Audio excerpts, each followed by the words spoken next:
께서 구원하신 이후 또 저희와 동행하시며 우리의 갈 바를, 우리의 행할 바를 또 지도해 주심에도 참으로 감사드립니다. 이 땅에 사는 동안 이제 내 자신의 뜻이 아닌 주님의 뜻을 쫓아 살아가기를 또한 원합니다.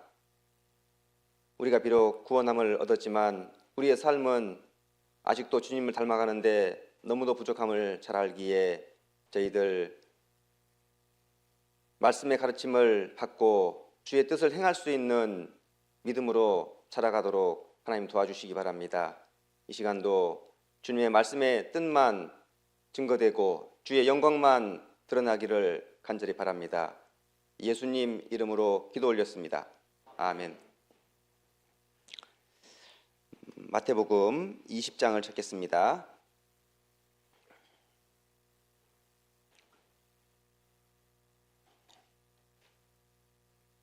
마태복음 20장 20절입니다.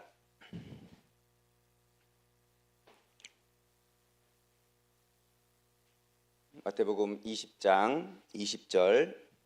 그때에 세베대의 아들의 어미가 그 아들들을 데리고 예수께 와서 절하며 무엇을 구하니 예수께서 가라사대 무엇을 원하느뇨 가로되 이 나의 두 아들을 주의 나라에서 하나는 주의 우편에 하나는 주의 좌편에 앉게 명하소서. 예수께서 대답하여 가라사대 너희 구하는 것을 너희가 알지 못하는도다. 나의 마시려는 잔을 너희가 마실 수 있느냐? 저희가 말하되 할 수 있나이다. 가라사대 너희가 과연 내 잔을 마시려니와 내 좌우편에 앉는 것은 나의 줄 것이 아니라 내 아버지께서 누구를 위하여 예비하셨든지 그들이 얻을 것이니라. 열 제자가 듣고 그 두 형제에게 대하여 분이 여기거늘 예수께서 제자들을 불러다가 가라사대 이방인의 집권자들이 저희를 임으로 주관하고 그 대인들이 저희에게 권세를 부리는 줄을 너희가 알거니와 너희 중에는 그렇지 아니하니 너희 중에 누구든지 크고자 하는 자는 너희를 섬기는 자가 되고 너희 중에 누구든지 으뜸이 되고자 하는 자는 너희 종이 되어야 하리라. 같이 읽겠습니다. 인자가 온 것은 섬김을 받으려 함이 아니라 도리어 섬기려 하고 자기 목숨을 많은 사람의 대속물로 주려 함이니라.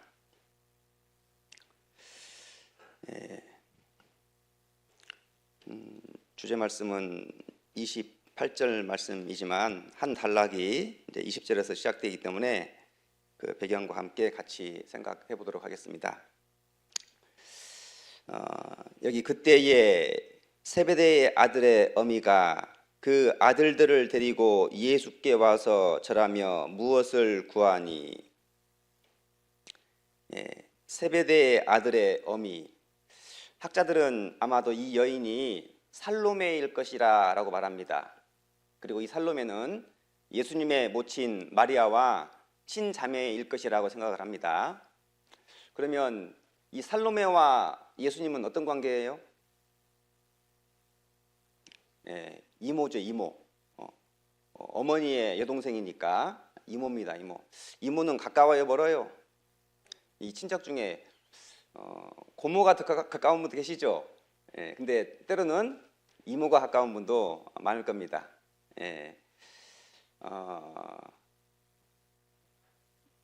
야고보와 요한과도 이종 사촌 관계고 가까운 친척의 관계였습니다.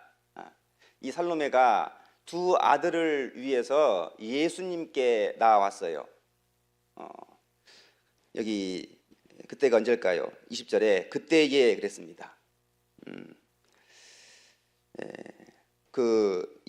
그때가 언제인지를 그 위에 보면은 17절입니다.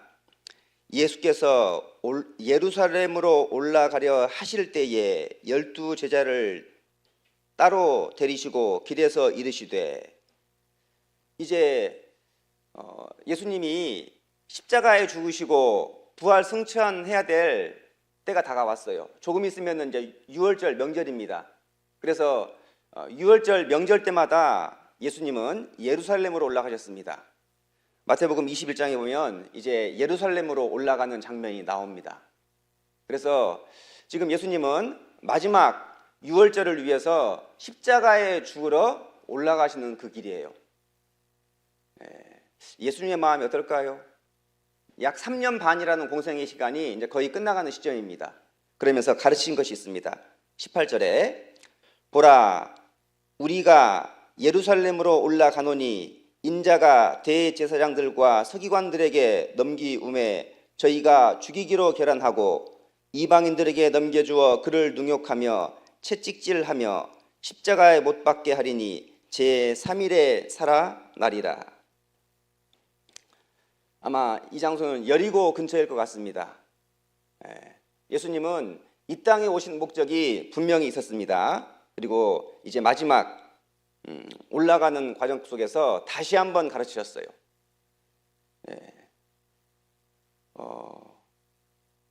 예루살렘에 올라가는 이 일들은 너무나 중요한 일이기 때문에 이때만 가르친 것이 아닙니다. 예수님은 여러 차례 자신이 죽을 것을 미리 가르치셨습니다. 그런데 제 아들은 반복해서 가르침을 받았지만 그걸 깨닫지는 못해요. 여기 잠깐 줄을 걸쳐 놓으시고 마태복음 16장입니다.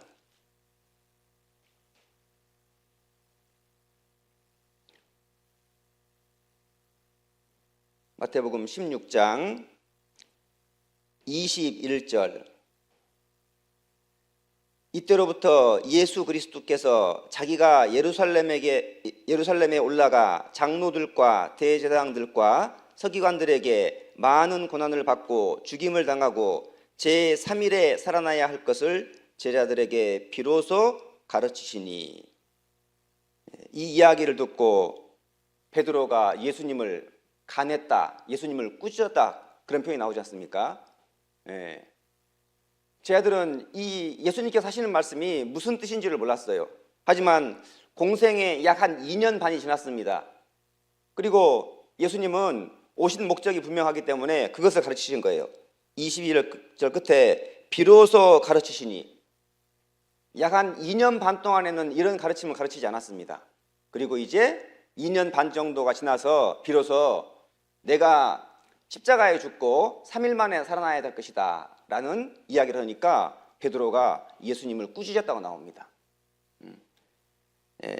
비로소란 말은 처음으로 가르쳤다, 그런 의미가 있어요. 그런데 제 아들은 이걸 깨닫지 못했습니다. 한 장 넘기셔서 17장입니다. 17장 22절. 갈릴리에 모일 때에 예수께서 제자들에게 이르시되 인자가 장차 사람들의 손에 넘기워 죽임을 당하고 제3일에 살아나리라 하시니 제자들이 심히 근심하더라. 갈릴리 호수 근처에서도 다시 한번 가르치셨습니다. 그리고 오늘의 본문 이제 여리고 근처에서 예루살렘에 올라가시면서 다시 한번 세 번째 그 이야기를 하고 있는 거예요. 이미 두 번 가르치셨습니다. 그리고 세 번째 마태복음 26장에 보면 다시 한번 네 번째 예수님께서 죽으신 다음에 3일 만에 살아날 것을 이야기하신 거예요. 여러분, 왜 예수님은 이렇게 거듭거듭 가르치실까요?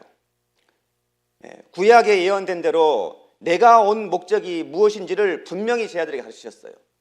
그런데 그들은 그거를 깨닫지를 전혀 못했습니다. 저는 이 말씀을 좀 보면서 하나님께서 우리 삶 속에서도 분명 거듭거듭 가르치고 있는데 나는 얼마나 깨닫고 있을까, 그런 생각을 해봤습니다. 우리를 바른 길로 인도하고자 하는 하나님의 뜻이 있습니다. 그래서 말씀을 통해서 끊임없이 반복해서 가르쳐주고 계세요. 그런데 나의 영적 무지함이 그 가르침을 깨우치지 못하고 그리고 삶도 따라가지 못하는 것이 분명히 있겠다 싶습니다. 누가복음 17장에 보면은 제 아들이 이것을 하나도 깨닫지 못하였다, 그런 표현이 나옵니다. 같은 장면에서 예수님은 정말 중요한 가르침인데 그들은 예수님과 전혀 다른 마음을 가지고 있었습니다. 다시 본문으로 가보겠습니다. 20장 20절 다시 보겠습니다. 그때에 세베대의 아들의 어미가 그 아들들을 데리고 예수께 와서 절하며 무엇을 구하니? 예수께서 가라사대 무엇을 원하느뇨? 가로되 이 나의 두 아들을 주의 나라에서 하나는 주의 우편에 하나는 주의 좌편에 앉게 명하소서. 3년 반이라는 시간 동안에 예수님과 동행하며 이들은 여러 가지 이적을 받습니다. 안진뱅이를 일으키고 병자를 고치고 소경의 눈을 고쳐주고 물 위를 걷고 오병이어의 기적을 행하고 그리고 심지어 죽은 자를 살리는 그런 놀라운 이적을 행했어요. 그런데 이분이 이제 예루살렘으로 올라가서 왕이 될 것 같아요. 예수님은 지금 왕이 되겠다고 올라가는 게 아닌데 이들이 지금 잔뜩 기대하고 있는 것은 신앙적인 것보다도 자기들의 육신의 자리를 위해서 예수님께 나아가서 구하고 있는 겁니다. 이들은 예수님을 따른다고는 따랐습니다. 그런데 무엇을 원하느뇨?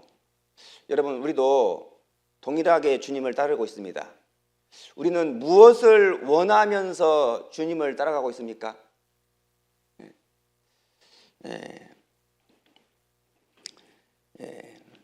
여기 21절 보면 예수께서 가라사대 무엇을 원하느뇨? 가로되 이 나의 두 아들을 주의 나라에서 하나는 주의 우편에 하나는 주의 좌편에 앉게 명하소서. 여러분, 예수님의 제자들이 예수님을 따르는 동기가 뭐예요 지금? 예수님이 임금의 자리에 앉으면 어느 한 자리에 앉고 싶은 거예요 지금. 이들은 예수님의 놀라운 능력을 봤지만 아직도 육신의 눈에서 벗어나지 못했습니다. 그래서 높은 자리에 앉으시면은 우리나라 말로 영의정, 좌의정, 우의정 그런 자리 하나쯤은 친척이니까 가까운 가족이니까 그런 자리를 좀 주세요. 그런 것을 원하고 따라가는 겁니다. 예수님은 이들을 데리고 다니는 목적이 뭡니까? 오직 성령이 너희에게 임하시면 너희가 권능을 받고 예루살렘과 온 유대와 사마리아와 땅끝까지 이르러 내 증인이 되리라. 사실은 예수님은 그들을 복음을 전하는 일꾼으로 삼고 싶어서 그들에게 교훈하시고 그들에게 보여주고 그들과 동행했습니다. 그런데 그들은 예수님의 가르침은 전혀 관심이 없고 자기 육신의 안위를 물론 이제 시간이 흘러서 나중에 살로메도 깨달아요. 야고보와 요한도 깨닫습니다. 그런데 분명한 것은 예수님은 거듭 세 차례에 걸쳐서 십자가에 죽어야 될 것을 가르쳤지만은 그들은 그것을 깨닫지 못했습니다. 우리는 하나님의 뜻을 따라 살고 싶습니다. 가끔은 마음속에서 그런 질문이 나와요. 어떤 게 하나님의 뜻일까? 교회 안에서 선택과 결정을 해야 될 때가 많습니다. 명확한 것은 쉬워요. 그런데 이래도 좋고 저래도 좋고 그런 경우도 있어요.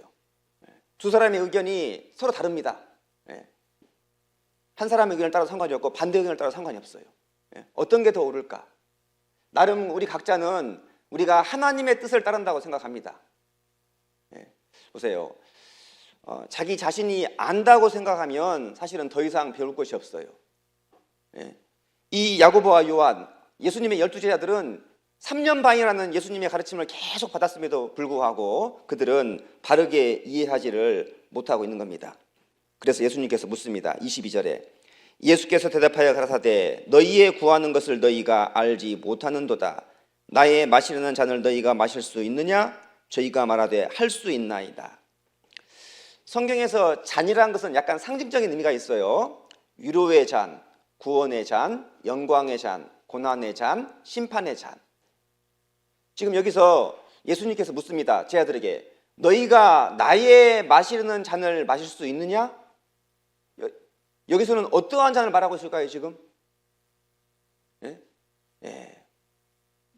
십자가의 고난의 잔을 마시겠다 그 말이에요 주님은. 그런데 너희는 지금 무슨 잔을 원하는 거예요? 이들은 지금 예수님과 생각과는 다르게 영광의 잔을 원하고 있는 겁니다. 이 야고보와 요한은 자기들이 마셔야 될 잔이 무엇인지를 잘 몰랐어요. 시간이 흘러서 그걸 깨닫게 돼요. 여러분, 우리도 그런 것 같아요. 처음에는 구원을 알았습니다. 구원, 복음을 알았고, 그리고 교회 가운데 거하면서 아마 시간이 흘러가면서 우리의 삶이 미미하지만 조금씩은 변합니다. 예. 여러분, 구원받았다고 해서 갑자기 변합니까? 여전히 육신의 생각, 자기 고집, 내 사고가 잘 바뀌지 않아요. 계속 가르침을 받는 가운데서 우리가 해야 될 일이 무엇인지를 사실은 깨우쳐가는 거예요. 하나님은 우리 각자에게도 너희가 이 잔을 마실 수 있느냐? 라고 물을 겁니다. 여러분, 주님이 마시고자 하는 잔과 제자들이 원했던 잔은 너무나 달랐어요. 23절 가라사대 너희가 과연 내 잔을 마시려니와 내 좌우편에 앉은 것은 나의 줄 것이 아니라 내 아버지께서 누구를 위하여 예비하셨든지 그들이 얻을 것이니라. 합당한 사람이 있으면 그 사람에게 그 영광을 돌릴 겁니다. 24절 열 제자가 듣고 그 두 형제에게 대하여 분이 여기거늘 예수께서 제자들을 불러다가 가라사대 이방인의 집권자들이 저희를 임으로 주관하고 그 대인들이 저희에게 권세를 부리는 줄을 너희가 알거니와. 어떠한 시장 선거를 한다 그러면은 옆에서 돕는 사람이 많죠. 지금도 선거철이긴 하지만은 뭐 군수 선거를 한다, 국회의원 선거를 한다, 많은 사람이 도와요. 여러분, 왜 도울까요? 그 사람이 당선이 돼야 나에게도 어떤 자리가 주어지는 거예요. 내가 사업을 하는 사람이면 그 사람이 당선이 돼야 나에게 경제적인 이득이 많이 돌아와요. 사람들은 이 땅에서 얻어질 영광을 위해서 돕습니다. 그리고 그런 걸 나눠줘요, 사람들에게. 안 나눠주면 큰일 납니다. 그런데 하나님은 그렇지 않다. 그들은 영광을 구하고 그렇게 돕는 거예요. 여기 26절에 너희 중에는 그렇지 아니하니 너희 중에 누구든지 크고자 하는 자는 너희를 섬기는 자가 되고 너희 중에 누구든지 으뜸이 되고자 하는 자는 너희 종이 되어야 하리라. 왜 예수님께서 이 이야기를 하실까요? 누가복음 9장 22장에 보면은 제자들이 서로 변론이 생깁니다. 우리 중에 누가 더 크냐? 이것이 한 번이 아니에요. 제자들끼리 자기들 중에서 우리 중에 누가 더 클 거냐? 누가 더 높은 자리에 앉을 거냐? 인간은 대접을 받고 싶고 높임을 받고 싶고 그러한 본성을 가지고 있습니다. 뭔가 인정을 받고 싶어하고 좀 더 높은 자리에 올라가고 싶어하고 영의 욕구가 있고 혼의 욕구가 있고 몸의 욕구가 있는 것처럼 사람들은 누구나 본성적으로 대접받고 싶어하는 마음도 있어요. 그런데 하나님은 27절에 너희 중에 누구든지 으뜸이 되고자 하는 자는 너희 종이 되어야 하리라. 대접을 받고 싶다면 차라리 종의 위치에 앉아라. 그러면 하나님께서 높여줄 것이다, 그 말입니다. 여러분, 사람마다 높아지고 싶은 마음이 있어요, 없어요? 대접을 받고 싶은 마음도 있습니다. 이게 사람의 본성이에요. 그런데 그리스도인들은 그 본성을 거스려 살아가는 것이, 그 본성을 거스리도록 배우는 것이 여러분 그리스도인의 삶입니다.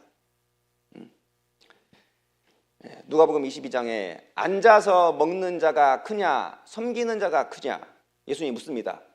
앉아서 먹는 자가 아니냐, 그러나 나는 섬기는 자로 너희들 중에 있노라. 그런 말씀하셨습니다. 여러분, 세상은 본성을 따라 살아가지만 하나님은 섬기는 자로 오셨다라고 말씀하셨습니다. 주님은 섬기려고 오셨어요. 자식은 부모를 닮아갑니다. 여러분, 그리스도인들은 누구를 닮아가야 됩니까? 예수님을 닮아가요. 예수님. 28절 인자가 온 것은 섬김을 받으려 함이 아니라 도리어 섬기려 하고 자기 목숨을 많은 사람의 대속물로 주려 함이니라. 여러분, 주님은 실제로 섬기는 삶을 사셨습니다. 그리고 우리에게도 섬기는 삶을 살라고 하시는 거예요. 이 야고보와 요한은 너희의 마시려는 잔을 너희가 마실 것이다. 이 말대로 야고보는 사도행전 12장에서 가장 먼저 순교하는 사도가 됩니다. 이 헤롯이 야고보를 칼로 죽였어요. 그리고 반대로 요한은 밤모소에 유배되고 마지막 에베소에서 사역하기까지 90이 훨씬 넘어서까지 가장 오랜 시간 동안 남아서 복음을 전했습니다. 여러분, 순교하는 게 어려울까요? 사역을 오랫동안 고생하는 게 어려울까요? 둘 다 어렵겠죠. 순교하라면 하겠습니까? 그리고 오랜 세월 동안 많은 고통을 겪으면서 요한도 사역을 했어요. 여러분, 어느 것 하나 쉽지 않습니다. 분명한 것은 야고보와 요한은 깨우쳤어요. 어떠한 삶을 살아야 될지 하나님은 그들을 섬기는 삶 쪽으로 인도하셨습니다. 여러분, 이제 우리도 우리의 삶을 하나님이 어느 방향으로 이끌어 가실까요? 왜 구원받는 사람들의 역사가 계속 일어날까요? 여러분, 먼저 구원받으신 분들의 섬김이 없었으면 저는 이 자리에 없었습니다. 누군가는 분명 물론 일부러 그 사람을 섬기고 그런 건 아닐 거예요. 그런데 많은 수고와 희생 그런 것들이 있었기 때문에 여러분, 세상 속에서 섬김을 위해서 그걸 배우라고 질서를 주셨습니다. 신하는 임금을 섬기고 제자는 스승을 섬기고 자식은 부모를 섬기고 아내는 남편을 섬기고 직장에 상사를 섬기고 사장을 섬기고 섬기는 삶을 사는 것이 그리스도의 삶이라고 할 수 있습니다. 로마서 1장을 한번 가보겠습니다. 로마서 1장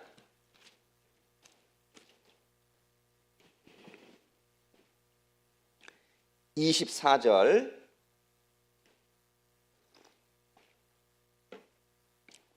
로마서 1장 24절 그러므로 하나님께서 저희를 마음의 정욕대로 더러움에 내어버려 두사 저희 몸을 서로 욕되게 하셨으니 이는 저희가 하나님의 진리를 거짓 것으로 바꾸어 같이 읽겠습니다. 피조물을 조물주보다 더 경배하고 섬김이라 주는 곧 영원히 찬송할 이시로다. 아멘. 25절에 피조물을 조물주보다 더 경배하고 섬김이라. 여러분, 이게 세상의 모습이고 여러분, 우리가 구원받기 전에 우리는 다른 무언가를 섬겨왔습니다. 여러분은 무엇을 가장 귀중하게 여기십니까? 사람마다 귀하게 여기는 것이 분명히 있을 거예요. 그리스도인들은 귀한 것이 따로 있습니다. 잃어진 영혼이 귀하고 교회가 귀하고 복음이 귀하고 말씀이 귀하고 세상에서는 권력이며 돈이며 지위며 학문이며 어떠한 즐거움이며 그런 것을 섬기며 살아옵니다. 여러분, 지금 시대는 뭔가 조각상을 만들어서 섬기는 게 아니에요. 약간 표현은 다르지만 어떤 사람은 평생 노래만 합니다. 어떤 사람은 평생 연주만 해요. 어떤 사람은 평생 운동만 하고. 여러분, 고상합니까? 어떤 사람은 평생 공부만 해요. 고상해 보여요? 여러분, 마귀에게 사실 속은 거예요. 자기가 추구하는 거, 자기가 좋아하는 거. 피조물을 조물주보다 경배하고 살았습니다. 여러분, 우리는 누구를 섬기냐면 부지런하여 게으르지 말고 열심을 품고 누구를? 주를 섬기라. 부지런하여 게으르지 말고 열심을 품고 주를 섬기라 그랬습니다. 여호수아는 뭐라고 했습니까? 오직 나와 내 집은 여호와를 섬기겠노라. 여러분, 실제로 여호수아는 여호와 하나님만을 섬기는 삶을 살았습니다. 고린도전서 15장에서 스데바나의 집은 곧 아가야의 첫 열매요 성도 섬기기로 작정한 줄을 내가 아노니 그랬습니다. 바울이 딱 보니까 이 스데바나는 아가야의 첫 열매인데 그 사람이 성도 섬기기로 작정을 했어요. 그러자 그 아가야 지역에 여러분 복음이 전해집니다. 마태복음 25장을 한번 가보겠습니다. 마태복음 25장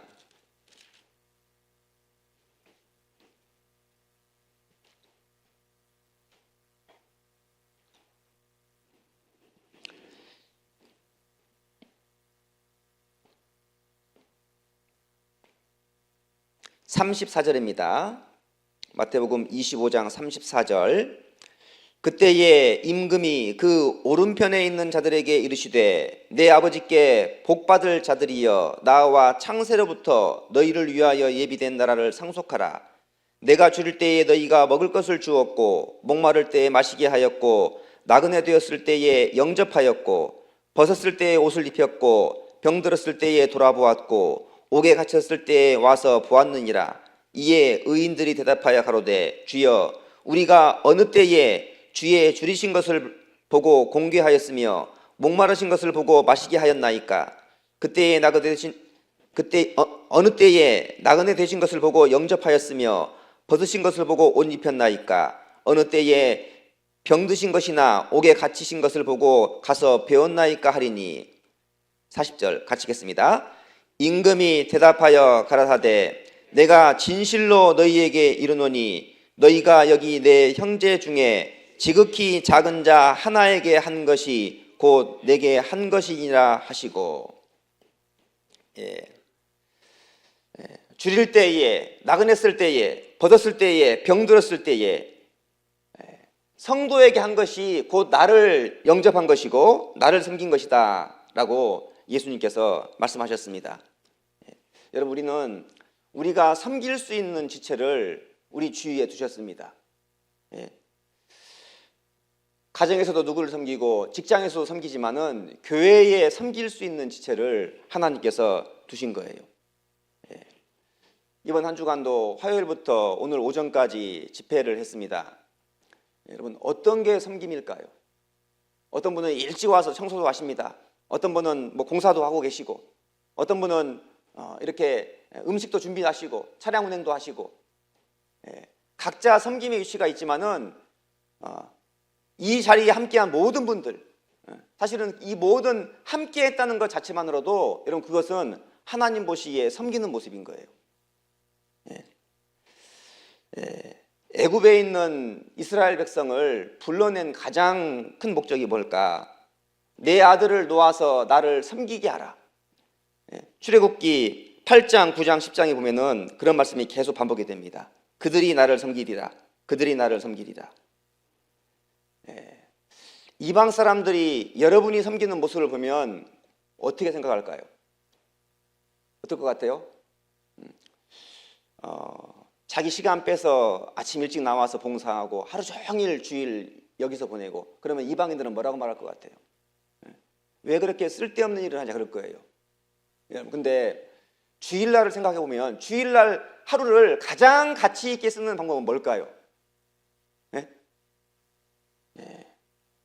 하나님 보시기에 가장 가치 있는 일은 주일 말씀 앞에 함께하는 것이고 여러분 교회 가운데 함께하는 거예요. 그게 섬김의 모습이고 섬김의 시작이라고 할 수 있습니다.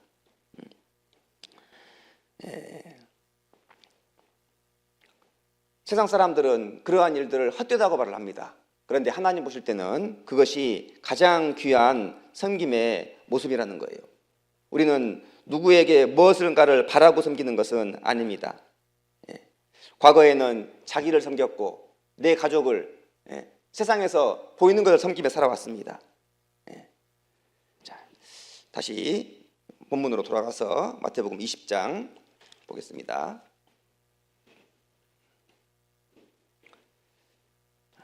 28절 인자가 온 것은 섬김을 받으려 함이 아니라 도리어 섬기려 하고 자기 목숨을 많은 사람의 대속물로 주려 함이니라. 여러분, 예수님의 최고의 섬김은 뭡니까? 우리를 향한 최고의 섬김, 여러분 십자가에서 죽어주는 섬김이에요. 우리는 주님이 우리 보고 이러한 섬김을 하라고 하진 않을 겁니다. 그런데 주님이 섬겼던 것처럼 이제 너희도 나를 섬기는 일을 하라고 말씀하십니다. 요한복음 12장입니다. 요한복음 12장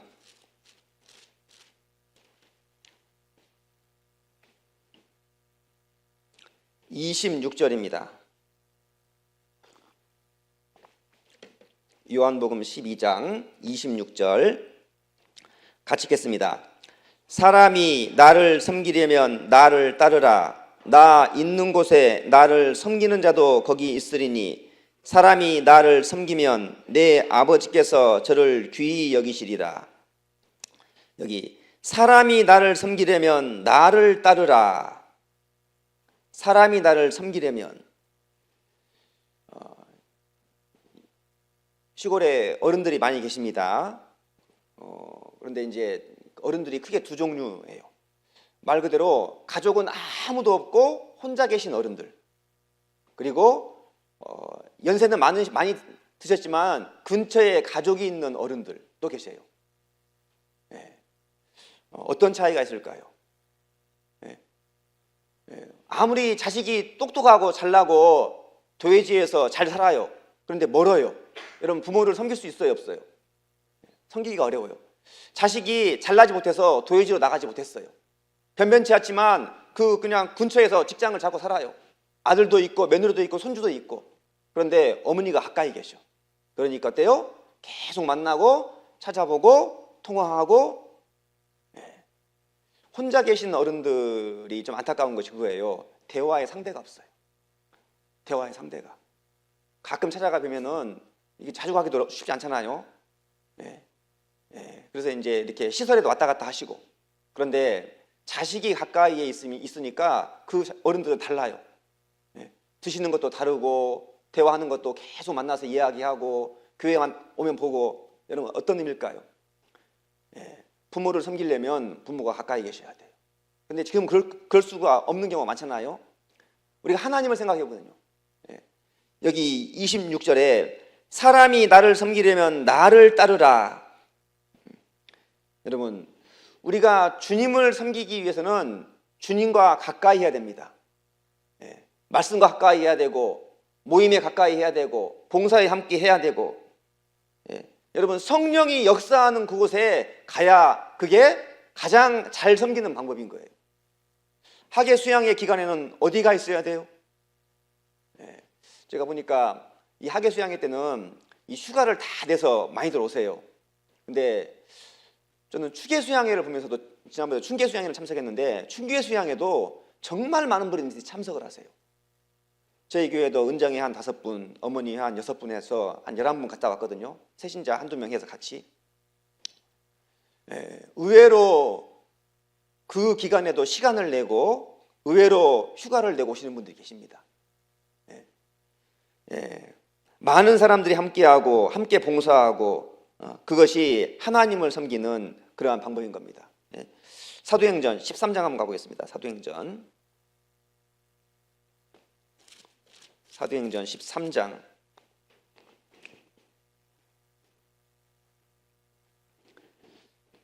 13절, 사도행전 13장 13절. 바울과 미 동행하는 사람들이 바보에서 배 타고 밤빌리아에 있는 버가에 이르니, 같이 읽겠습니다. 요한은 저희에게서 떠나 예루살렘으로 돌아가고. 이 요즘으로 치면 선교 여행이에요. 지금 바나바와 바울이 이제 선교 여행을 떠나는데 젊은 청년 하나를 같이 보냈어요. 뭐 하라고? 이제 도우라고. 그런데 이제 밤빌리아 버가에 이르러 가지고 요한이 자기 집으로 돌아가 버렸어요. 사연은 잘 안 나왔지만은 아마도 이제 선교 여행이 너무나 힘드니까 그거를 감당하지 못하고 돌아가 버린 것 같아요. 이게 이제 마가 요한입니다. 마가복음을 기록한 마가 요한이에요. 한편으로는 이해가 됩니다. 이 자기의 신앙 안에서 감당하기 어려운 어려움을 겪으니까는 바울과 바나바는 계속 선교 여행을 다니는데 이 동행할 수가 없었어요. 아직은 신앙이 연약했던 겁니다. 여러분, 동행하는 가운데 섬기게 됩니다. 그리고 하나님은 그러한 가운데서도 이제 도와주시고. 은혜 찬송 한번 펴볼까요? 은혜 찬송 한번 펴보겠습니다. 은혜 찬송 223장입니다.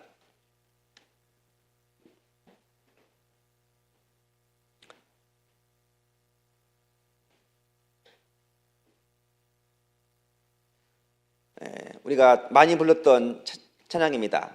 당신의 그 섬김이 이 천국에서 해같이 빛나리. 당신의 그 겸손이 천국에서 해같이 빛나리. 당신의 그 믿음이 천국에서 해같이 빛나리. 당신의 그 충성이 천국에서 해같이 빛나리. 그 다음 뭐예요? 주님이 기억하시면 족하리. 예수님 사랑으로 가득한 모습, 천사도 흠모하는 아름다운 그 모습, 천국에서 해같이 빛나리. 여러분, 때로는 우리는 섬기고 살았는데 사람들이 알아주지 못하고 기억하지 못할 수도 있어요. 그런데 주님이 기억하시면 족하리. 힘들지만 우리가 섬겨야 될 대상이 분명히 있습니다. 가정에도 있고 그리고 교회에도 있고. 섬겼는데 알아주지 못합니다. 인정받지 못할 수도 있고. 하지만 하나님이 기억하시면 족하리. 우리가 그 마음이 있어야 이 섬김의 삶을 계속 꾸준히 주님 오실 때까지 해갈 수 있는 것입니다. 우리는 구원받은 이후에 섬김의 삶을 살라고 우리를 불러주신 겁니다.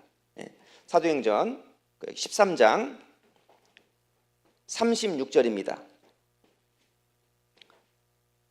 사도행전 13장 36절 같이 읽겠습니다. 다윗은 당시에 하나님의 뜻을 좇아 섬기다가 잠들어 그 조상들과 함께 묻혀 썩음을 당하였으되. 다윗은 당시에 하나님의 뜻을 좇아 섬기다가 잠들어. 다윗을 향한 신약의 평가예요. 하나님의 뜻을 좇아 섬기다가 잠들었다고 했습니다. 여러분, 섬김의 방식이 자기의 방식이 되면 안 돼요. 하나님의 뜻을 좇아야 됩니다. 시어머니가 며느리에게 그럽니다. 며느라, 시원한 냉수 한 그릇 가져와라. 그러면 뭐 가져가야 돼요? 냉수 한 그릇 가져와요. 근데 며느리가 생각하기를, 아버지 오렌지 주스 가져와요. 오렌지 주스. 아니다, 시원한 냉수 한 그릇 가져와라. 여러분, 비싼 게 중요한 것이 아닙니다. 아버지의 뜻을 좇아 섬기는 거예요. 여기도 하나님의 뜻을 좇아 섬기다가 그랬습니다. 다윗은 하나님의 뜻 가운데 섬겼습니다. 여러분, 우리가 하나님의 뜻대로 섬기려면 어떻게 해야 될까요? 여러분, 자주 물어봐야 돼요. 열심은 있는데, 열정은 있는데, 재능은 있는데 여러분, 묻지 않고 행해요. 여러분, 그러면 불편합니다. 잘해요. 뭔가를 잘해요. 열심히 있고 열정이 있어요. 그런데 묻지 않아요. 하던 대로 습관대로 하면 이런 문제가 생깁니다. 한 번은 어느 짧은 영상을 하나 봤어요. 그 영상의 제목이 뭐냐면 매일 아침 눈 뜨면 해야 될 3가지 기도입니다. 그 짧은 영상의 제목이 매일 아침 눈 뜨면 해야 될 3가지 기도. 첫 번째 기도가 이런 겁니다. 허락하신 하루를 당연시 여기지 말고 하루를 사랑하고 감사히 기도하라. 오늘 주어진 하루를 당연히 여기지 말고 주어진 하루에 대해서 정말 감사해라. 저도 이 기도 하거든요. 오늘 하루 허락하신 거 정말 감사합니다. 제가 오늘 눈을 못 떠도 하나님께 합당하게 하실 건데 오늘도 저에게 하루를 허락하셔서 정말 감사합니다. 그리고 두 번째가 뭐냐면 하루 동안의 일이 뜻대로 되지 않아도 낭망치 말고 밝은 마음을 위해 기도하라. 여러분, 내 뜻대로 되는 일도 있지만 내 뜻대로 안 되는 일이 있어요, 없어요? 있어요. 내 뜻대로 안 되면 괜히 화가 나요. 그런데 뜻대로 되지 않아도 낭망치 말고 밝은 마음을 위해서 기도하라. 그리고 세 번째 기도가 이런 겁니다. 주의 음성을 들을 수 있는 귀를 열어주시고 성령의 인도를 받아 살도록 기도하라. 저는 이런 기도 잘 안 해봤거든요. 주의 음성을 들을 수 있도록 귀를 열어주시고 성령의 인도를 받아 살도록 기도하라. 물론 말씀을 들을 때는 하나님의 뜻을 알려고 하죠. 그런데 아침에 기도할 때 하나님의 뜻이 무엇인지를 귀를 열어놓고 기도하라. 성령의 인도하심을 따라 살아가도록 그렇게 기도하라 라고 하시는 겁니다. 나름 그 짧은 영상이었지만 개인적으로는 교훈이 됐습니다. 내 뜻대로 안 될 때는 낭망이 되고 나도 모르게 얼굴이 어두워져요. 그런데 그럴 거 없다. 밝은 마음이 되도록 기도하라. 그것도 기도해야 되는 거구나. 그리고 성령의 인도를 받아 살아가도록. 모세는 반석에서 2번의 물을 냈습니다. 출애굽기 17장에서는 하나님께서 반석을 쳐라, 그래서 반석을 땅땅 2번 쳤어요. 그런데 민수기 22장에 와서는요, 반석을 명하여 물을 내라라고 했어요. 그런데 모세는 자기의 습관대로 반석을 2번 칩니다. 땅땅. 여러분, 우리가 신앙생활을 오래 해오다 보면은 나름 경험이라는 게 있습니다. 아, 이건 이렇게 해도 되겠다, 저건 저렇게 해도 되겠다. 그런데 자칫 실수하면 여러분, 모세 같은 실수를 해요. 모세는 얼마나 하나님과 가까웠습니까? 그런데 묻지도 않았어요. 정확한 말씀의 뜻을 하나님의 뜻대로 섬긴 것이 여러분 아니었습니다. 여러분, 여기 어떻게 하면 이런 평가를 받을 수 있을까? 다윗은 당시에 하나님의 뜻을 조차 섬기다가 잠들어. 여러분, 우리는 하나님의 뜻을 어디서 배웁니까? 교회에서 배웁니다. 교회에서. 말씀에서 배우고, 교제에서 배우고, 봉사에 함께하면서 배우고, 신앙 안에서 배우는 것이 틀림이 없습니다. 우리도 물어야 됩니다. 하나님의 뜻이 무엇인지. 우리가 섬기기는 섬기되 하나님의 뜻을 조차 섬기다가 이렇게 하나님 앞에 서야겠습니다. 요한복음 13장입니다. 요한복음 13장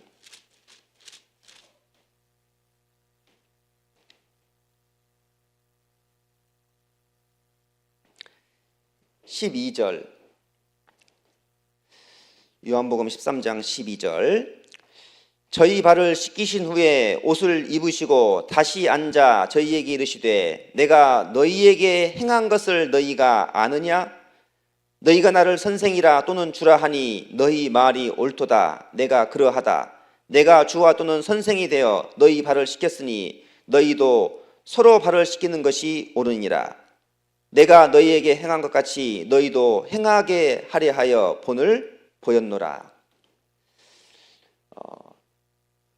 마태복음 20장 28절에 인자가 온 것은 섬김을 받으려 함이 아니라 도리어 섬기려 하고 자기 목숨을 많은 사람의 대속물로 주려 함이라. 여러분, 이것이 첫 번째 섬김이라고 한다면 예수님의 두 번째 섬김은 뭘까요? 여기 지금 요한복음 13장은 수건을 허리에 두르시고 제자들의 발을 씻기셨어요. 여러분 아십니까? 주님은 지금도 우리를 섬겨주고 있다는 것을 어떻게? 여러분, 우리의 허물을 씻겨주고 계세요. 지금도. 베드로가 자기 차례가 왔습니다. 주님께서 베드로의 발을 씻으려고 하니까 주님, 제 발은 씻을 필요 없습니다. 내가 너를 씻기지 아니하면 너와 내가 아무 상관이 없다. 그러면 머리부터 다 씻겨주세요. 목욕 환자는 발밖에 씻을 필요가 없다. 무슨 말입니까 지금? 이렇게 보여주신 목적이 뭐예요? 15절에 내가 너희에게 행한 것 같이 너희도 행하게 하려 하여 본을 보였노라.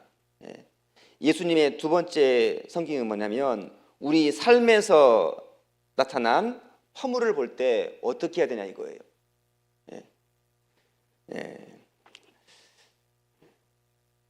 한 구역에서 오래 교제하면 여러분, 교제에서 멀어지면 그 사람이 허물해 보여요, 안 보여요? 여러분, 그런 사람은 허물이 잘 보이지 않아요. 그런데 가까이 있으면 보여요, 안 보여요? 다 보입니다.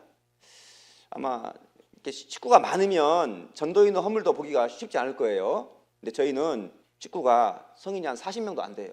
그러니까 자주 보고 자주 만나고, 저도 보여주기 싫어요. 근데 보여요, 안 보여요? 저도 모르게 보여주게 돼요. 그런데 감사한 것은 그런 허물을 서로가 이해해 준다는 거예요. 우리는 교제하면서 서로가 뜻이 맞는 경우도 있지만 서로 생각이 다를 때가 있어요. 그리고는 거기서 갈등이 생기기도 합니다. 그런데 그거보다 더 큰 갈등은 뭐냐면 나중에 뒷말이에요. 저 형제는 왜 저러는지 몰라. 저 자매는 왜 저러는지 몰라. 여러분, 뜻이 안 맞는 갈등보다 오히려 그 허물을 용서하지 못하는 그 뒷말이 더 큰 상처를 주는 경우가 있습니다. 그래서 용납하기를 하나님은 원하시는 겁니다. 잠언 10장을 가보겠습니다. 잠언 10장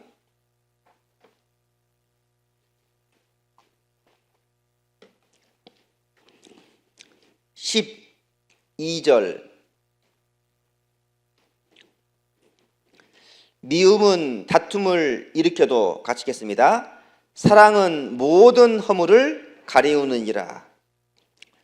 미움은 다툼을 일으켜도 사랑은 모든 허물을 가리우니라 그랬습니다. 넘기셔서 한번 17장입니다.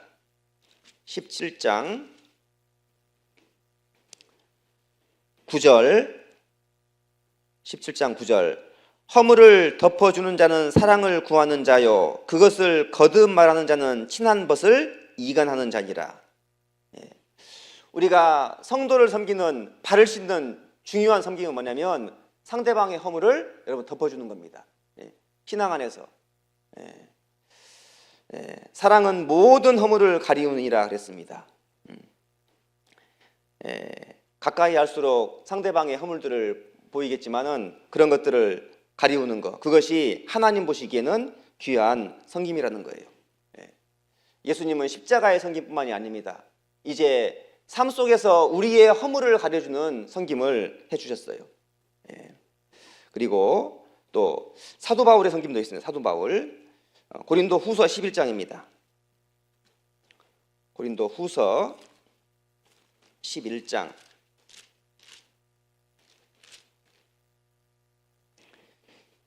23절 고린도 후서 11장 23절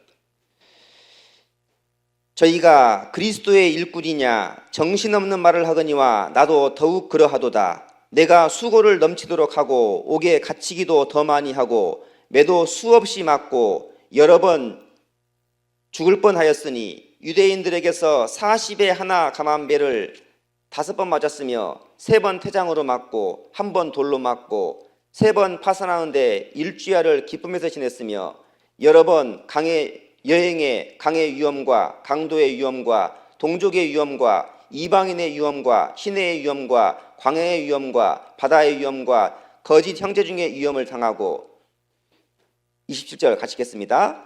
또 수고하고 애쓰고 여러 번 자지 못하고 줄이며 목마르고 여러 번 굶고 춥고 헐벗었노라. 이 바울은 아마 사도들 중에서 가장 많은 고생을 한 사도 중에 하나일 겁니다. 수고하고 희생하고 눈물 흘리고 헌신한 그래서 자기의 삶의 어떠한 가운데서 정말 교회를 섬기는 그런 삶을 실제로 했던 그런 모습입니다. 그 옆에 12장 15절 같이 읽겠습니다. 내가 너희 영혼을 위하여 크게 기뻐함으로 재물을 허비하고 또 내 자신까지 허비하리니 너희는 더욱 사랑할수록 나는 덜 사랑을 받겠느냐. 여러분, 교회를 향한 수고예요. 교회를 향한 희생입니다. 그래서 너희 영혼을 위하여 크게 기뻐함으로 재물을 허비하고 또 내 자신까지 허비하리니.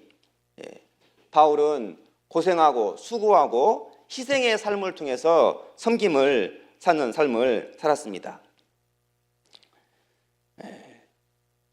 정말 지금도 아마 많은 사람들이 이런 삶을 살고 있는 것 같습니다. 어느 교회든지. 저희 교회도 참 작은 교회입니다. 식구들에게 그런 얘기를 했어요.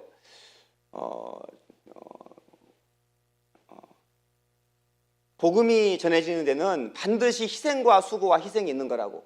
그래서 우리가 더 수고하지 않으면 여러분 복음의 열매가 더뎌진 이유가 뭘까? 더 많은 수고와 더 큰 희생이 따라야만 분명히 복음이 전해집니다. 큰 교회일수록 더 많이 수고하는 분들이 계십니다. 큰 교회일수록 더 많이 희생하는 분들이 계시고 그런 것을 보게 되고 그렇게 되는 것 같습니다. 금요일 날 자매님들 한 11분 정도가 이 교회로 오셨습니다. 오셔가지고 아마 경주를 처음 오셨을 겁니다. 거의 모든 분들이 와서 처음 봤어요. 그런데 저도 이제 식구들을 데리고 어디를 다녀보면은 가서 바라보는 것 자체가 정말 큰 교훈이에요. 그 교회의 모습 그리고 짧은 시간이지만은 함께 교제하는 모습들. 저희가 이제 작년에 이렇게 사과를 팔러 여러 교회를 다녔거든요. 그러면 이제 보통 두 분, 세 분씩 짝을 져서 갑니다. 목적은 사과를 파는 게 목적이지만 가서 그 판매하고 오신 분들의 간증이 뭐라고 말하냐면 이분들은 분명히 사과를 팔러 갔지만은 자기들을 도와주고 그리고 함께 해주고 그 식구들의 어떤 그런 모습을 보는 거예요. 그리고 돌아와서는 그 간증을 해줍니다. 예. 단순히 물건을 팔아서 이득을 취하는 것이 다가 아니고 교회를 방문하면 정말 수고하는 분들의 모습을 보게 돼요. 예. 그것이 아마 지금의 우리의 교회를 있게 한 것이 아닌가라는 생각이 듭니다. 예. 누가복음 2장으로 한번 가보겠습니다. 누가복음 2장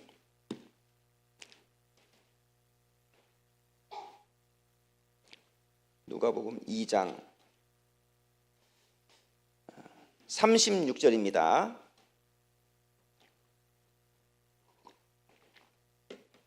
(2장 36절) 또 아셀 지파 바누엘의 딸 안나라 하는 선지자가 있어 나이 매우 늙었더라. 그가 출가한 후에 7해 동안 남편과 함께 살다가 과부된 지 84년이라. 이 사람이 성전을 떠나지 아니하고 주야에 금식하며 기도함으로 섬기더니. 이 나이가 대략 얼마 정도 됐을까요? 이 출가한 지 7해 동안 남편과 살았고 과부된 지 84년이라 그랬어요. 최소한 100세가 넘었을 것 같아요. 이 당시에 100세가 넘은 여인, 아마 특별히 이 안나에게는 예수님을 만나게 하는 그러한 목적이 계셨기 때문에 그 수완을 길게 하셨던 것 같습니다. 그런데 나이는 많지만 비록 연세가 많아서 어떤 물리적인 희생, 수고를 하긴 어려워요. 그런데 주야에 금식하며 기도함으로 섬기더니, 이 안나의 섬김의 방식이 나와 있습니다.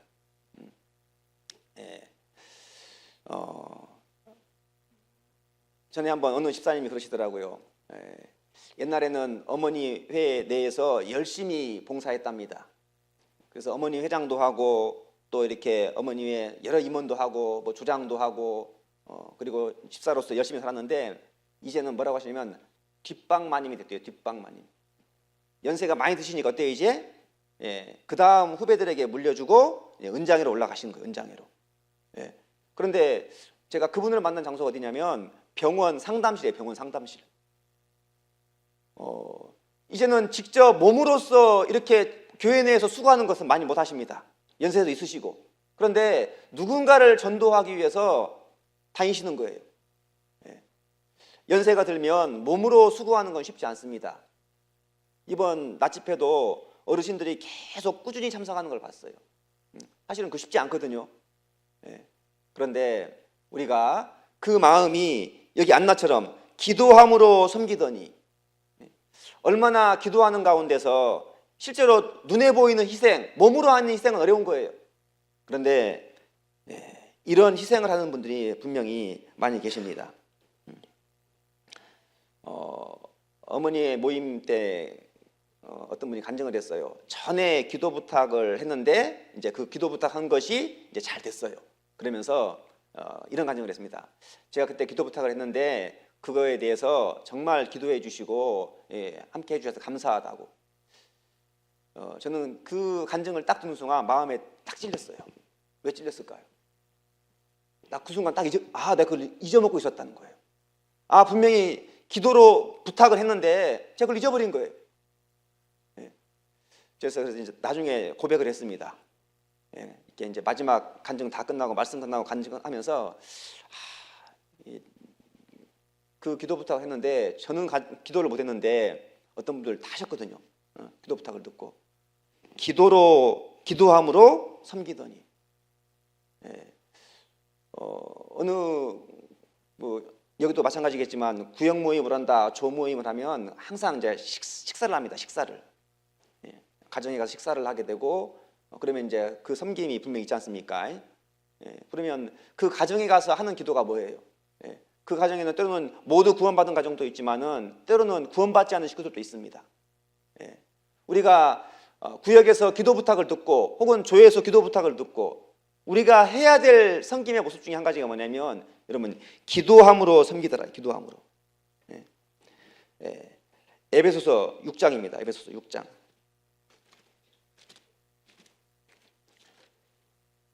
6장 18절입니다. 에베소 6장 18절.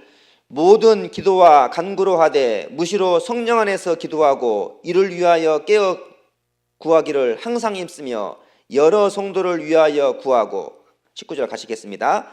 또 나를 위하여 구할 것은 내게 말씀을 주사 나로 입을 벌려 복음의 비밀을 담대히 알리게 하옵소서 할 것이니. 여러분 이게 지금 누구의 부탁이냐면 바울의 부탁이에요. 바울이 말하기를 19절에 또 나를 위하여 구할 것은 내게 말씀을 주사 나로 입을 벌려 복음의 비밀을 담대히 알리게 하옵소서 할 것이니. 여러분 바울의 전도의 힘의 근본적인 원동력이 뭘까? 물론 하나님의 도우심이죠. 그런데 바울을 도왔던 많은 기도가 있었습니다. 성령이 도우셨고 그리고 기도로 힘을 돕더라라고 했어요. 아마 이번 집회도 마찬가지고 우리가 어떠한 해외에 선교를 간다. 정말 많은 분들의 기도가 있어야만 그런 일들이 또 이루어지고 되는 것이 틀림이 없습니다. 우리는 글쎄요, 저희는 식구가 적기 때문에요. 그런 경우 있잖아요. 모임에서 간증을 다 하면 대부분 다 이렇게 필기를 해놓는데 식구가 얼마 안 되기 때문에 그분을 보면 그분이 무슨 기도를 했는지 기억이 나요. 아니 무슨 기도 부탁을 했는지. 여러분 최소한 구역의 식구들은 우리 구역의 자매가 우리 구역의 형제가 무엇을 기도하고 있는지를 여러분 알고 같이 기도로 돕는 것. 여러분 이것은 작은 섬김 같지만 주님 안에서 정말 귀한 섬김이 될 겁니다. 그 자매가 누구를 위해서 기도하고 있는지, 그 형제는 무엇을 위해서 기도하고 있는지. 그렇기 때문에요, 모임에 가면 무슨 말 할 것인가를 가지고 가야 돼요. 그래서 기도 부탁을 하고 생활을 얘기하고. 바울도 비록 능력 있는 사도였지만 너희들 기도로 나를 도와라고 얘기했습니다. 그래서 우리가 기도로 섬기는 것 또한 하나님 보시기에 너무나 귀한 섬김일 겁니다. 누가복음 8장입니다.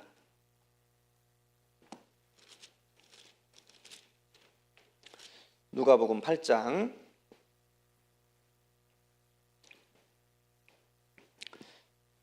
3절. 또 헤롯의 청지기 구사의 아내 요한나와 또 수산나와 다른 여러 여자가 함께하여 자기들의 소유로 저희를 섬기더라.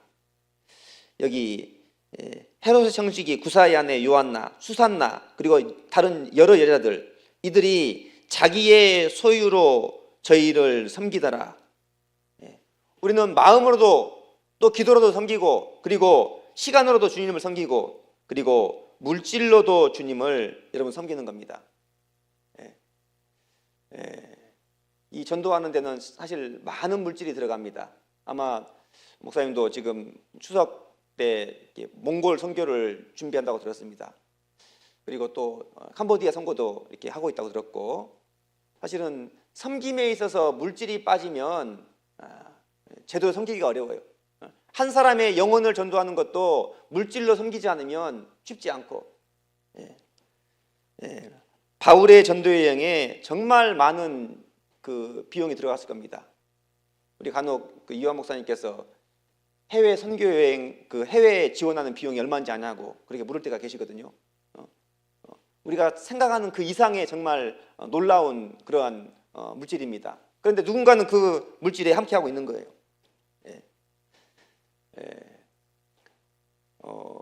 수양관 건축도 마찬가지입니다. 사실은 굉장히 큰 수양관 건축을 지금 계획하고 시작을 하고 있는데요, 내가 참여하는 것은 굉장히 일부분이에요.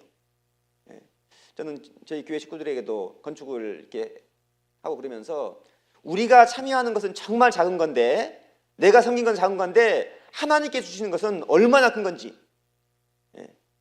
나는 정말 작은 부분을 섬겼어요.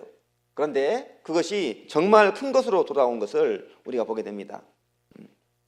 그래서 신앙생활 가운데서 물질로 섬기는 것, 각각 그 마음에 정한 대로 할 것이요 인색함으로나 억지로 하지 말지니 하나님은 즐겨내는 자를 사랑하시느니라고 했습니다. 그래서 여기 여러 여인들이 자기들의 소유로 저희를 섬기더라. 여러분, 우리는 열심히 일을 하고 사업을 해서 번 돈이 있습니다. 그것을 여러분 어디에 사용해야 돼요? 어디에다가? 우리는 주님을 섬기는 그 일에도 우리가 같이 분명히 사용을 해야 됩니다. 그리고 우리의 섬김 중에 하나는 우리의 육신의 자리뿐만이 아니고 자기 신앙의 자리를 지키는 겁니다. 사사기 9장입니다. 사사기 9장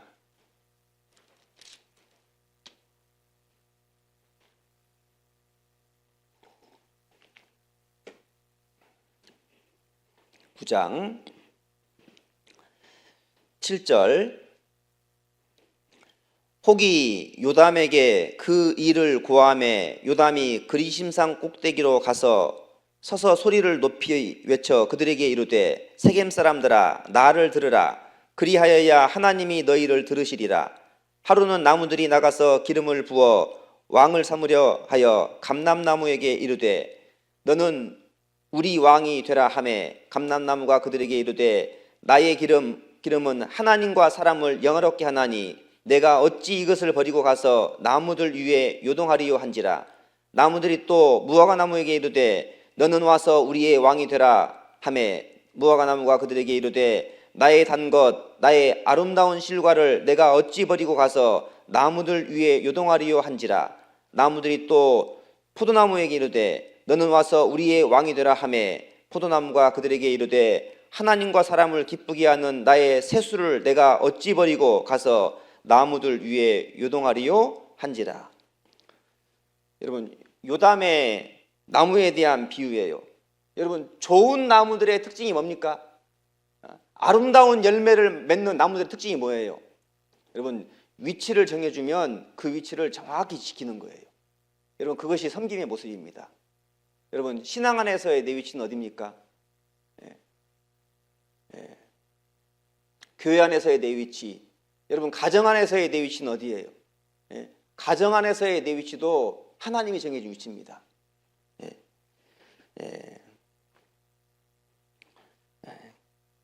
군인은 국가를 지키는 그 위치를 지켜야 되고 각자의 어떤 그런 위치가 분명히 있습니다. 자기의 위치를 벗어난 대표적인 존재가 누구냐면 여러분 마귀예요. 마귀. 사단은 하나님을 섬기는 위치에서 자리를 벗어났습니다. 마귀입니다. 그리고 모세와 바울이 하나님을 섬기고 모세와 바울을 돕는 많은 레위인을 세웠어요. 그런데 고라당은 분명히 하나님이 정해준 위치가 있는데 그 위치를 벗어난 거예요. 여러분, 내 위치는 하나님을 섬기게끔 하나님이 정해진 위치라는 거예요.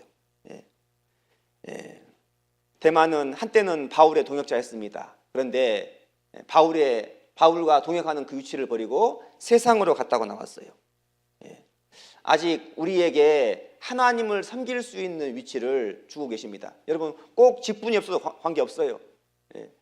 내가 교제하고 있는 청년의 위치, 어머니의 위치, 봉사의 위치, 은장의 위치, 그 위치가 하나님을 섬기는 장소라는 거예요. 그 위치를 잘 지키고 있다가 우리는 주님을 만나야 됩니다. 누가복음 12장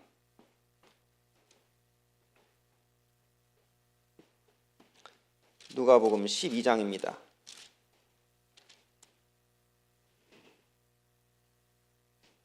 35절 누가복음 12장 35절 이에 허리에 띠를 띠고 등불을 켜고 서 있으라. 너희는 마치 그 주인이 혼인집에서 돌아와 문을 두드리면 곧 열어주려고 기다리는 사람과 같이 되라. 주인이 와서 깨어있는 것을 보면 그 종들은 복이 있으리로다. 같이 읽겠습니다. 내가 진실로 너희에게 이르노니 주인이 띠를 띠고 그 종들을 자리에 앉히고 나와 수종하리라. 여러분, 주인이 언제 올지를 몰라요. 그런데 주인이 정확하게 위치를 정해놨습니다. 37절에 주인이 와서 깨어있는 것을 보면, 여러분, 위치를 지키고 있으면, 나는 교회에서 무언가를 결정하는 위치입니까? 아니면 순종하는 위치입니까? 자꾸 무언가를 자기가 결정하려고 하면 여러분 불편해집니다. 우리 모두는 신앙 안에서 여러분 순종하는 위치예요. 순종하는 위치. 무언가를 자기가 결정하려고 그래요. 여러분 이런 것은 위치를 벗어나는 거예요. 우리는 주님 앞에서 주님이 세운 그 위치를 지키는 겁니다.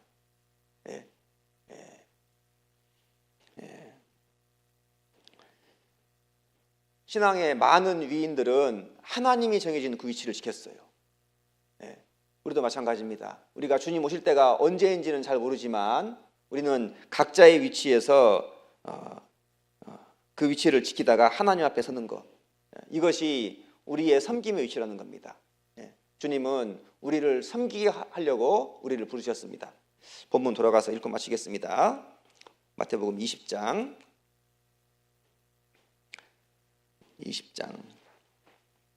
28절. 인자가 온 것은 섬김을 받으려 함이 아니라 도리어 섬기려 하고 자기 목숨을 많은 사람의 대속물로 주려 함이니라. 여러분, 세상은 섬김을 받으려고 해요. 그리스도인이 세상에서 향기를 가장 잘 나타내는 방법이 무엇일까? 여러분, 자기의 위치에서 이방인을 섬겨보세요. 한번. 내가 나이가 많아도, 내가 혹 지위가 높아도, 여러분 조금만 섬겨보려고 하잖아요. 그러면 여러분 그리스도의 향기가 여러분 어렵게 쉽게 나올 수 있는 거예요. 섬김을 받으려고 하면 여러분 이상해져요. 자꾸. 취직을 했으면 직장에서도 마찬가지입니다.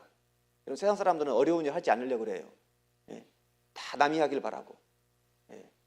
우리가 섬기는 삶을 살 때 그리스도의 향기가 바라게 되고, 여러분 우리는 교회 안에서도 마찬가지고 그리고 세상에서도 마찬가지입니다. 누구를 섬기게 하려고 나를 부르셨을까? 우리 부서 안에서, 우리 구역 안에서. 사실은 구역장으로 세웠다고 한다면 구역에서 가장 섬기라고 부르신 거예요. 개인적으로 그런 생각을 한번 해봤습니다. 우리 교회에서, 저희 교회에서, 거창교회에서 가장 섬김을 많이 받는 사람이 누굴까? 이건 제가 생각한 거예요. 누굴 것 같아요? 여러분 아시죠? 목사예요, 목사. 그러면 내가 이렇게 섬김을 받아버리면 나는 과연 나중에 주님 앞에 갔으면 어떠한 위치일까? 여러분, 뭐 섬겨달라고 섬기는 게 아니에요. 제가 이제 여기 경주 와서도 저보다 훨씬 연세 많으신 어르신들이 저에게 고개를 숙여서 인사를 해요. 사실은 좀 민망합니다. 사실 아들뻘밖에 안 되는 정말 젊은 전도인인데,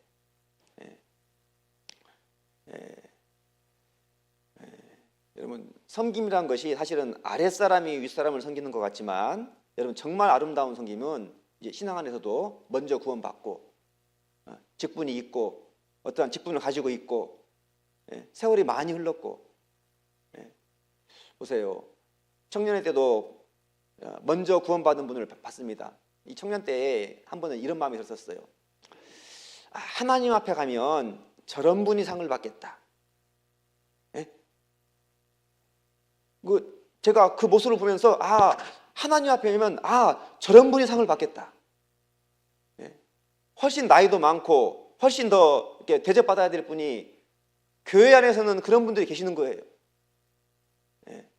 그래서 아랫사람들도 여러분 자연스럽게, 오늘 섬기는 자의 삶이라는 제 개인적인 제목을 가지고 말씀을 드렸지만은, 이런 말씀을 배우는 것도 있겠지만 실제로 우리의 많은 어른들이, 먼저 구원받은 분들이,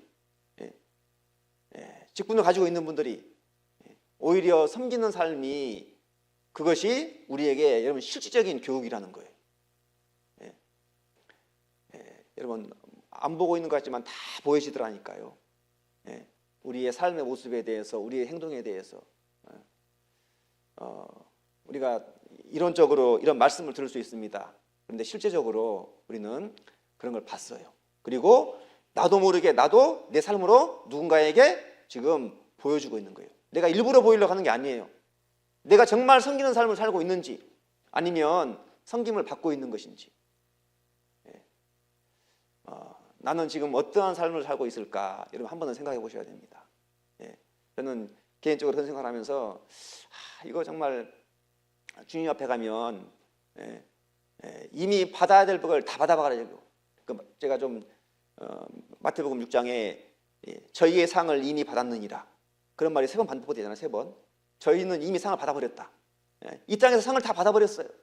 주님 앞에 가서 더 이상 받을 상이 없는 거예요. 내가 해야 될 섬김이 무엇일까? 그런 생각도 해봤습니다. 우리 각자는 각자의 위치에서 주님을 섬기는 것, 그것이 곧 성도를 섬기는 것이고, 그 시간을 내서 내 어떤 달란트로, 내 물질로, 내 기도로 여러 가지 모습이 있을 것입니다. 여러분, 섬기는 사람이 많아질수록 어때요? 교제는요, 교회는 더 풍성해지고 더 아름다워지고 하나님 보시기에 더 풍성한 열매를 맺을 거라 생각이 듭니다. 기도하고 마치겠습니다. 사랑과 은혜가 많으신 아버지 하나님, 저희를 구원하여 주심에 감사드립니다. 주님 언제 오실지 저희들 확실히 모르오나 주님 오시는 그날까지 저희들 교회 안에서 주님의 쓰임에 합당한 그릇으로 쓰임받기를 간절히 소망합니다. 주님 도와주시옵소서. 이 땅에 있는 동안 주님의 뜻을 이루는 삶을 살아가도록 인도해 주시고, 주님께서 저희를 섬겨주신 것처럼 저희 또한 주님을 섬기는 삶을 실천하며 살다가 주 앞에 서도록 인도해 주시기 바랍니다. 예수님 이름으로 기도 올렸습니다. 아멘.